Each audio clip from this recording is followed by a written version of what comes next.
Olá, estamos começando mais um EngenhaCast e dessa vez aqui a gente vai falar sobre os ODS. A gente vai dar uma visão geral sobre esses objetivos, né, de desenvolvimento sustentável, né? E a gente trouxe aqui como convidados, né, além da professora Isabela, que está sempre aqui com a gente, o professor Lisita e a professora Paola.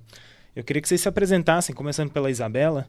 Oi, gente, estamos de volta aqui na segunda temporada do EngenhaCast. Quero dizer que é um prazer receber vocês aqui. Para quem não me conhece, eu sou a professora Isabela, sou da Engenharia Civil. Bom, olá pessoal, meu nome é Rodrigo Lisita, eu sou engenheiro mecânico, sou coordenador aqui da Engenharia Mecânica na Unialfa e eu também trabalho na Agência Municipal do Meio Ambiente de Goiânia há 17 anos. Olá, meu nome é Paola Monteiro, eu sou arquiteta urbanista, sou coordenadora do curso de Arquitetura e Urbanismo aqui do Unialfa. Estamos juntos, né? Sim. Na comissão dos ODS da Unialfa, né? A gente inicia os trabalhos esse semestre. E é um prazer estar aqui com vocês hoje no AlphaCast. Bom, queria agradecer a presença de vocês, né? Agradecer por ter aceitado esse convite, assim, principalmente o professor Lisita, né? Que foi um convite aí que eu fiz há muito tempo, e há muito tempo ele já tinha aceitado. E aí só agora, que nessa agenda dele super lotada, que deu certo para ele vir, né, Lisita? Tinha muitas pessoas aqui para vir na minha frente. Deixa o pessoal que tem o conhecimento vir primeiro, né? Tá. Bom, gente, então, nesse episódio, a gente vai dar abertura a essa temporada, né? Essa temporada a gente vai discutir esses ODS, né? Então, eu queria falar um pouco sobre uma visão geral, assim, do que são esses ODS. Você pode começar, professora Paola? Posso.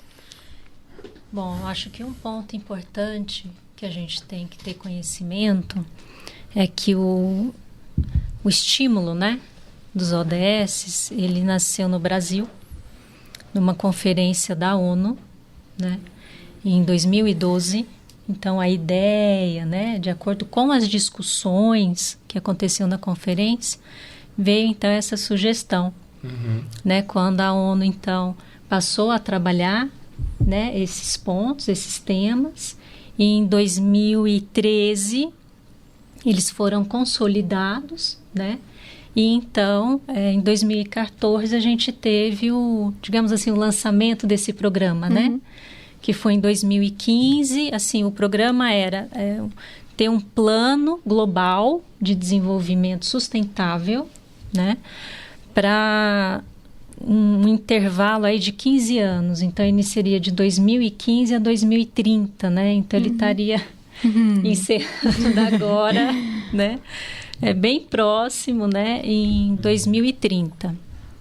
Então, assim, é um produto, eu acho bacana, assim, porque ele, das discussões que aconteceram no Brasil, né, então acho que a gente tinha que ter uma apropriação maior, de certa forma, desses objetivos, né.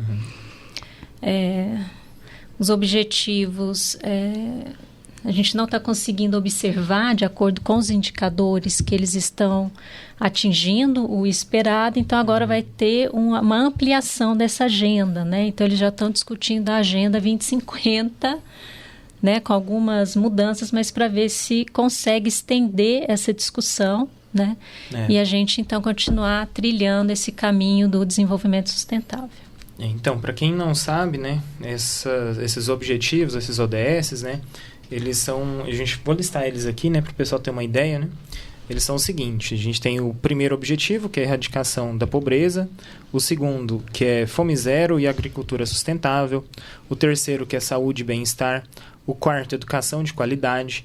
O quinto, igualdade de gênero. O sexto, água potável e saneamento. O sétimo, energia limpa e acessível. O oitavo, trabalho decente e crescimento econômico.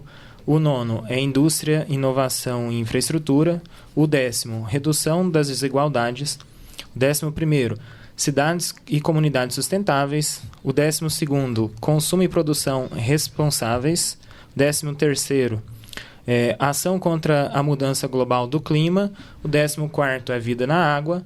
O 15º é vida terrestre. E 16º é paz, justiça e instituições eficazes. o 17º é parcerias e meios de implementação. Então, são 17 objetivos, né? E são objetivos, assim, bem gerais, bastante amplos, né? Mas todos dizem respeito à sustentabilidade, né? Então, nesse sentido, falando sobre sustentabilidade, a Isabela gosta de falar desse tema também, né? Então, eu queria que você retomasse esse assunto e falasse, assim, o que é sustentabilidade? Você já falou em outro episódio, né? Mas, assim, só fazer um resumo para a gente entender que a sustentabilidade nem sempre está ligada apenas ao meio ambiente, né? Exatamente. Aquele assunto lá. E depois o Lisita dá continuidade aí com... Ele tem lido uns livros aí muito loucos. Olha a cara dele, eu adoro o Lisita. Com uns temas, assim, muito loucos, né, Lisita? Sobre sustentabilidade também, né? De certa forma. Uma coisa para ser sustentável, ela tem que se sustentar, né? O próprio nome já diz. Então, é algo que a gente fala sobre o tripé da sustentabilidade. Que ele tem que ser economicamente viável, tem que ser socialmente viável e ambientalmente viável. Aí a gente consegue falar que algo pode ser sustentável. Então não adianta só puxar para um lado. A coisa, ela precisa envolver a sociedade como um todo. E ela tem que ser economicamente viável, né? Então, dentro desses objetivos, você pode ver que a gente consegue transitar em todas as áreas da nossa sociedade para que a gente consiga desenvolver de uma forma mais segura, com uma maior abrangência, né? Tentando ali minimizar os impactos da ação humana e trazer uma maior qualidade de vida para toda a população. E nesse sentido aí, Lisita, o que você acha sobre sustentabilidade, sobre esses ODS que eu li aqui? Como é que a gente consegue relacionar eles com a engenharia, por exemplo? A ODS são temas bastante amplos, né? Na verdade, esses princípios tratam de tudo, né? Da vida humana, da vida, na verdade, não só humana, né? Porque ele trata da vida marinha, terrestre e todos os aspectos, né? Desde pobreza, alimentação, educação.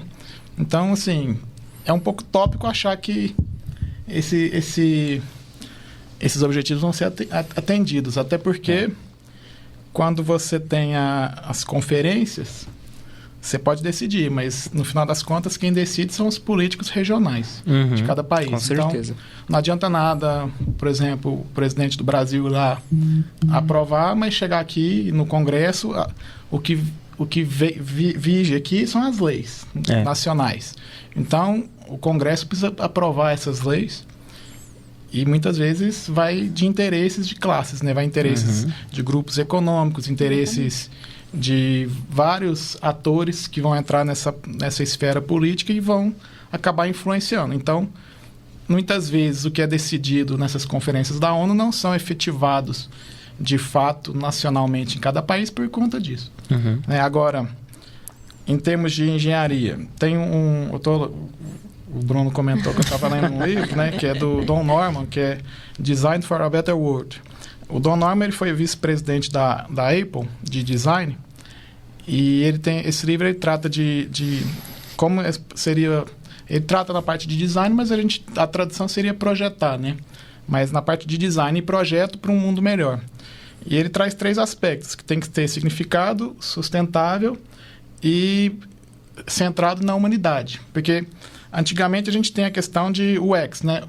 O centrado no usuário, design do usuário.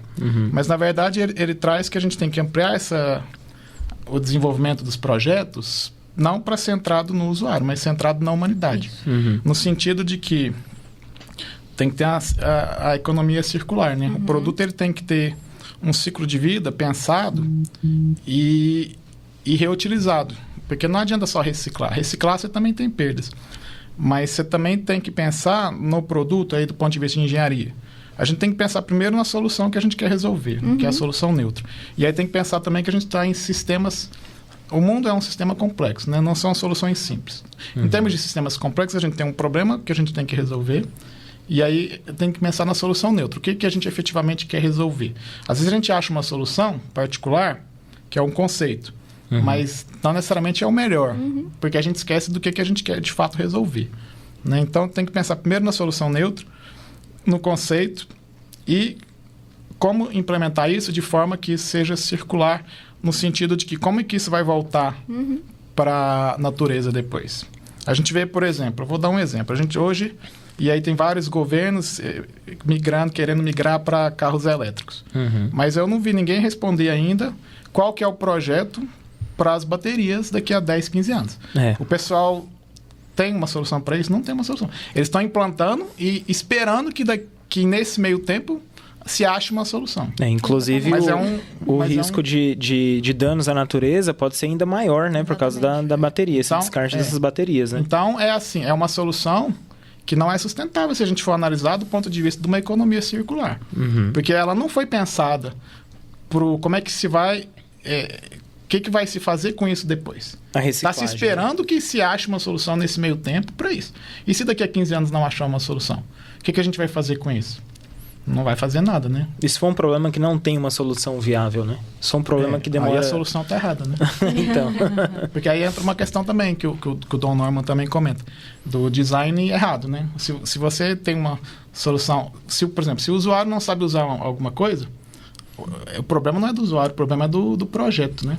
Da mesma forma, se a gente está usando alguma coisa que vai ter um impacto, e aí entra a questão também, se a tecnologia nos trouxe para esse ponto, né, de problemas ambientais, a tecnologia também é capaz de tirar a gente desses impactos ambientais, né? Mas isso... De forma economicamente viável. Exige uma mudança de cultura, de conceitos bastante ampla na sociedade. Aí a gente vai para um campo mais humanístico aí das engenharias, né? Inclusive se esbarra lá na matemática também. Tem uma matemática humanista. E na matemática humanista a gente considera os conhecimentos matemáticos de outros lugares que não são oriundos da Europa. E aí, nesse sentido, pensa para você ver. Na Europa a gente conseguiu uma matemática que é capaz de... Agora eu estou parafraseando um matemático, tá? A gente conseguiu uma matemática capaz de produzir um avião. Tudo bem, mas a gente é péssimo em impactos na natureza. E a matemática indígena brasileira, por exemplo, que é uma matemática própria dos índios, dos indígenas, né? Ela é especialista em não causar danos à natureza. Então tem uma forma de usar a natureza que é mais sustentável do que essa matemática europeia. Então, a verdade é que a gente acaba ignorando esses conhecimentos que não são oriundos dessa hegemonia, né? Hegemonia no sentido de ser aquele conhecimento que está sobre todos os outros, né? O conhecimento mais popular ali, que seria, nesse caso, o europeu, né? De origem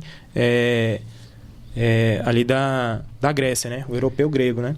Então, assim, quando a gente olha para as Américas, para a parte sul do planeta, a gente encontra muitos outros conhecimentos, inclusive no campo da engenharia, que não são discutidos, são simplesmente ignorados por nós.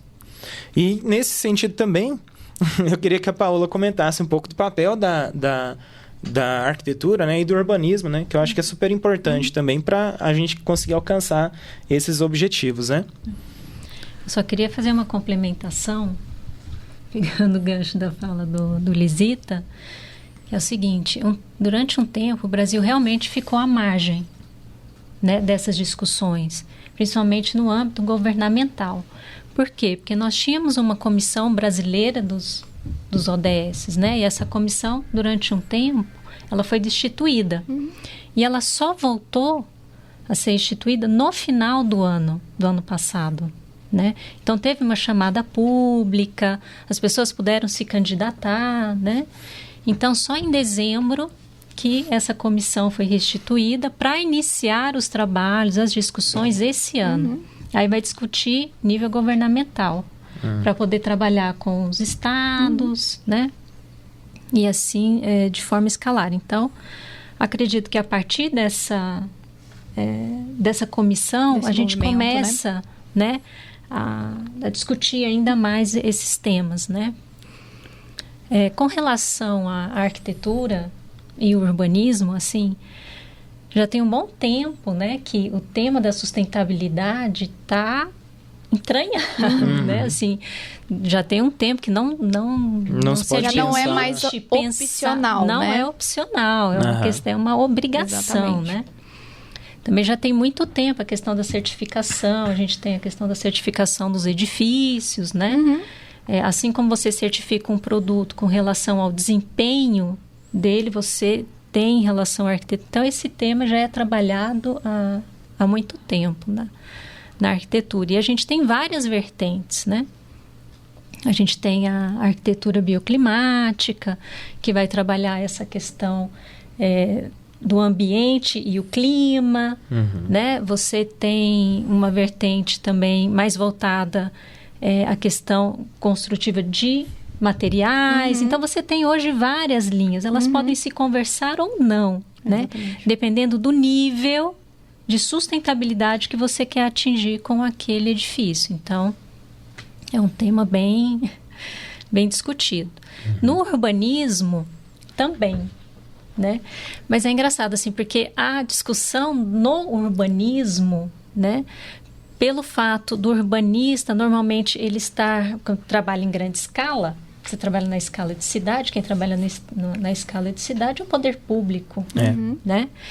Então, assim, e nem sempre você vai ter um urbanista ali para discutir os temas que seriam pertinentes. Sabe? E se tiver também, nem sempre ele vai ser ter a liberdade e ter esse olhar, né? Exatamente. Mas na academia, né? E nos projetos mais particulares, assim, você consegue, sim, uma discussão, e é uma discussão bem aprofundada também.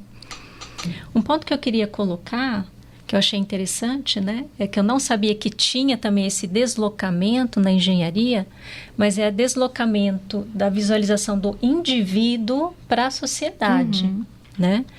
Então, assim, até pesquisando sobre isso, achei legal a fala do Lisita, que é o seguinte: a gente tem agora o conceito da sociedade 5.0, né? E o conceito da sociedade 5.0 é justamente fazer esse deslocamento. Então, a partir do momento que você faz esse deslocamento, você pode aplicar a qualquer área. Então, por exemplo, hoje eu estou fazendo um estudo sobre cidades inteligentes. O que discutiu até hoje sobre cidade inteligente? Tecnologia. Desenvolvimento de tecnologia, sensores, radares e tudo mais. Hoje, não.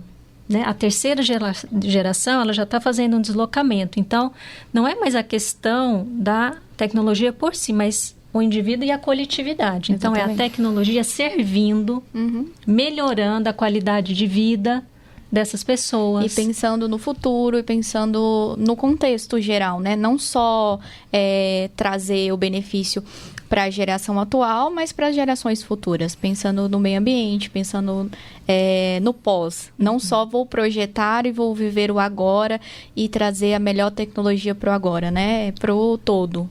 Pensando num panorama muito maior. Bom, deixa eu complementar. Pode complementar, fica à vontade. Em relação eu deixo tudo, Lisita. Você pode tudo, cara. A Paula está falando de questão de arquitetura, uma coisa que eu vou citar muito o Dom Norman, porque eu estava fazendo um curso dele e estava lendo o livro. E a gente tem que ter uma consciência, talvez, que a gente vive num meio ambiente artificial. No sentido de que tudo foi criado pelo homem e para o homem. As cidades são artificiais.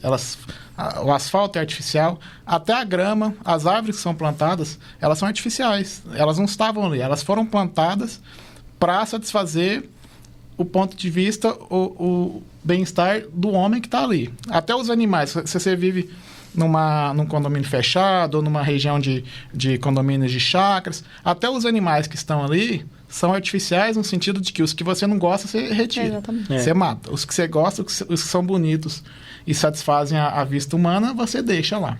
Então, a gente vive num ambiente artificial. E até é interessante, por exemplo, quando a gente estava vendo uma palestra do CEO da NVIDIA, né? Por que os robôs, toda vez, eles têm formato de humano, né? Humanoides, né? Porque se o ambiente foi criado para atender o homem, é mais fácil criar robôs que também simulem o comportamento humano, porque ele vai se adaptar melhor ao ambiente que foi criado.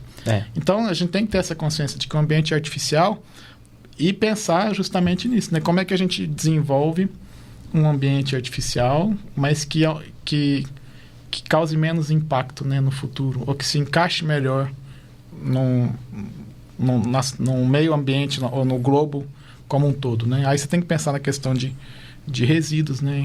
A água servida. São problemas que a gente tem. A gente tem setores aqui, nós estamos em Goiânia, a gente tem setor aqui que não tem água, não tem esgoto, rede Exatamente. de esgoto. Não tem saneamento, né? Você pega ali, e olha que Goiânia é uma cidade privilegiada dentro do panorama geral. Você pega né? setores próximos do centro, não precisa ser setores muito afastados. Capuava, por exemplo, é um setor que não tem rede de esgoto. Eu não sei se algum pedaço já tem, mas boa parte dele não tem.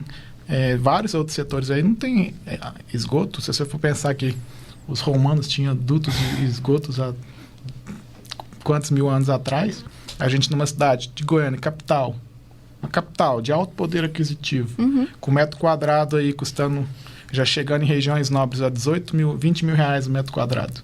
E você ter setores próximos que não tem água tratada e esgoto. É ridículo, né? Mas eu acho que esse é um dos nossos maiores desafios, né?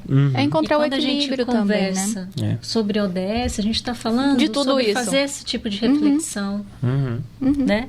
Para tentar resolver não só a questão da... É como eles falam, né? Assim, a questão da pobreza mesmo, mas a questão dessa distribuição de renda. Então, Para ser de trazer forma mais dignidade, né? Eu acho que é o primeiro, né? Erradicação da pobreza, né? Isso. É trazer dignidade, eu acho que é trazer o mínimo, né? Para todas as pessoas. Saúde, trazer... Porque saneamento é saúde. Totalmente. Então, Saúde pública. tá tudo ligado, né? Tá tudo interligado. Então, a gente precisa entender isso e incorporar isso no nosso dia a dia, nas nossas políticas públicas. E tem que ser incentivado. Pois essa é uma questão interessante, porque assim, a gente estava aqui conversando, trocando uma ideia, entrou nesse assunto que já linkou diretamente com o ODS. Então, isso mostra o quanto esses objetivos estão assim, no nosso dia a dia, como você falou. Não é a gente entender, eles já estão, é a gente passar a visualizá-los. Exatamente. E esses objetivos, eles se complementam, né? Um está ligado ao outro, né? Não tem como desenvolver um isoladamente, né? Toda vez que você tenta desenvolver um, você tem que desenvolver outros que estão ali ao redor, né? Então, isso que eu acho de interessante, assim, com esses objetivos, que a gente acaba desenvolvendo todos quando a gente começa a refletir, né? Começa a mover ações a respeito nesse sentido, né? Da sustentabilidade. Né? Porque para você pensar sobre eles, você tem que conhecer, pelo menos ter a oportunidade de conhecê-los. Né? E é isso que a nossa comissão tem feito agora, né? A gente está começando aqui a comissão na instituição e essa comissão tem o ideal de disseminar esse conhecimento, né? E aí a gente vai começar com algumas ações. Então, o EngenhaCast, por exemplo, é uma dessas ações. Nessa temporada, a gente vai discutir em todos os episódios cada um dos ODS. Na verdade, a gente vai destacar, né? Vai destacar, E aí, para cada ODS para cada episódio, né, a gente vai trazer convidados que são específicos para isso.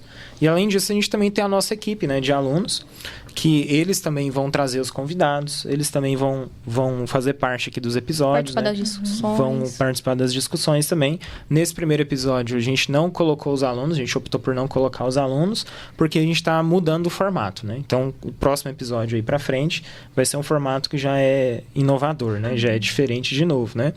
A gente só manteve o William ali, que não tem jeito, né? O William tem que gravar aqui pra gente. Ele não aparece, mas... ele nunca aparece, ele é um sujeito oculto. Se o Luizita apareceu, logo ele aparece também. O Luizita conseguiu aparecer, então... né? Eu acho que em relação ao ODS aqui, uma coisa importante que você falou, dois aspectos que eu acho importantes. O primeiro é a divulgação, né? Acho que exatamente.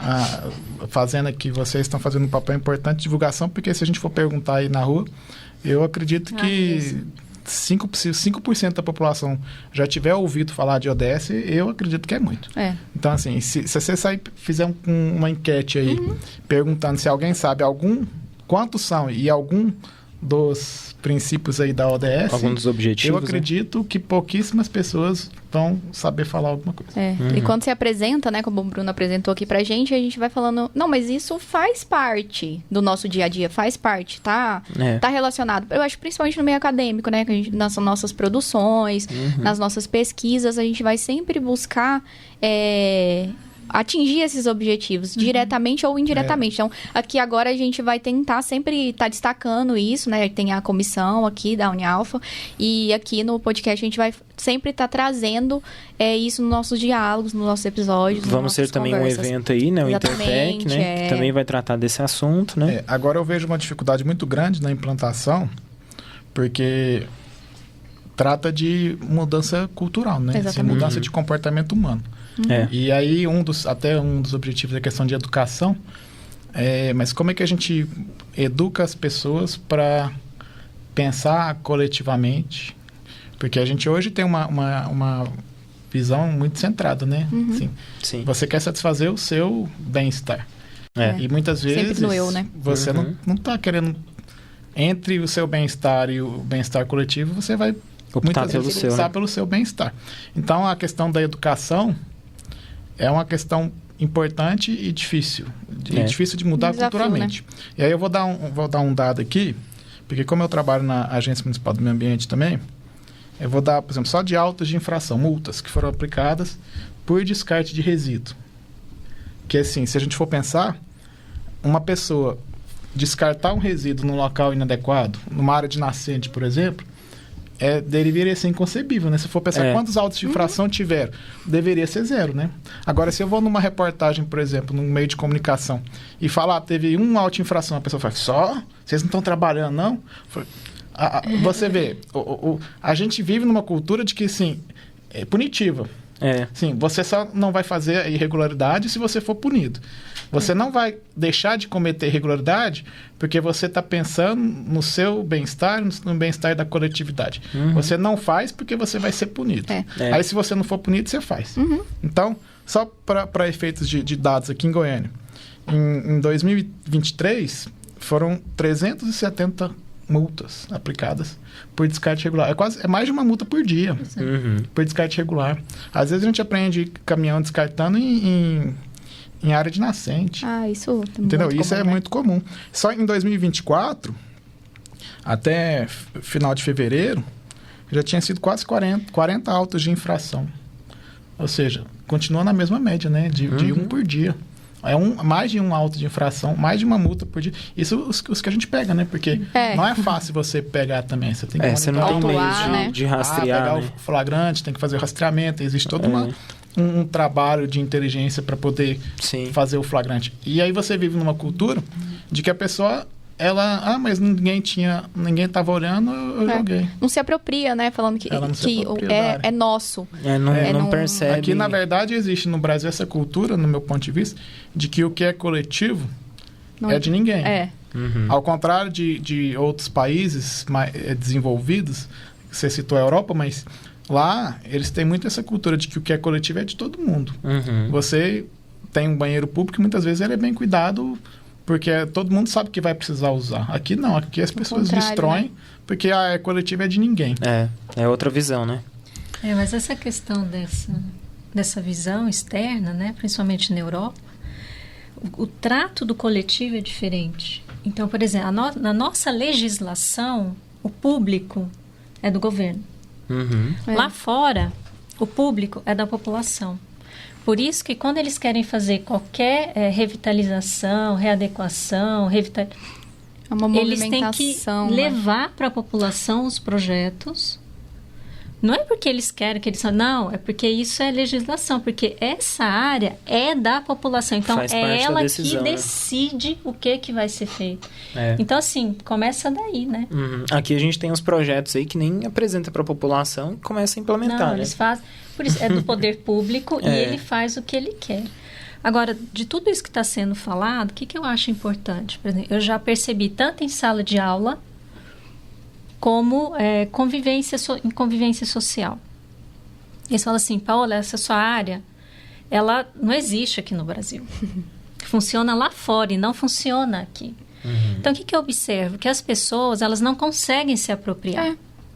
Entendeu? Você fala assim, não, isso é muito bonito, isso é muito legal. Lá fora. Eu falo, mas por que lá fora funciona e aqui não funciona? Entendeu? Então, é assim, é por uma questão de aceitação e apropriação. Então, em sala de aula, quantas vezes eu dei aula falando sobre edifícios passivos né? Usar estratégias passivas na construção. Eles falam, mas isso é impossível, isso não tem jeito. Eu falei, gente, não tem jeito, porque ninguém usa. A partir do momento que começar a usar, isso vira uma rotina. Vai se tornar uma coisa viável, né? Só jogar pro marketing e o pessoal faz render, né? Começa... Então, assim, primeiro é desmistificar e trazer para perto. Sim. E outra coisa que eu vejo assim, isso é coisa da ONU. Não é coisa da ONU. O que é a ONU, né? Exato, fica lá a ONU. Né? Porque a gente tem essa cultura de ficar esperando alguém decidir por nós, né? Mas, na verdade, é uma ação individual, né? Cada um tem que tomar uma decisão. Mas é por isso que eu citei essa questão da mudança de... A educação é um problema mudança sério, de né? Como é que a gente vai mudar esse paradigma das pessoas se apropriarem disso e serem ativos no processo, né? Porque as pessoas gostam de ser passivas no processo. É fácil você jogar a culpa pro poder público também. Quando você vê um descarte irregular em lote vaga, mas ninguém fiscaliza, Gente, não deveria ser necessário monitorar e fiscalizar isso. A ideia é que nem tivesse fiscal, né? Porque o ideal seria esse. Se for, eu preciso de um fiscal para cada cidadão da cidade para poder ver, você está fazendo errado. Não vai falar assim, não, mas aí essa mudança difícil, de paradigma, acho que é o maior desafio de todos esses, né? Porque se você muda a educação, você consegue pensar em desenvolver pessoas que vão pensar na hora de desenvolver um projeto em como resolver o problema da pobreza, da água, e etc, né? Quando a gente pensa em educação é o aqui e agora. Todo mundo aqui é educador. Sinto muito. Inclusive, os próprios alunos são educadores também. Então, a gente pode mudar em qualquer contexto. Não precisa esperar nada. Então, fica a reflexão, né? Por que a gente não muda agora? Ainda mais agora que o nosso prazo está acabando, a gente vai ter que ir embora. Então, eu queria deixar essa reflexão aqui para vocês, né? Por que a gente não começa a mudar agora? Então, nesse sentido, eu queria agradecer a presença de todo mundo que está aqui hoje, né? Os estagiários estão todos aqui escondidos, tá?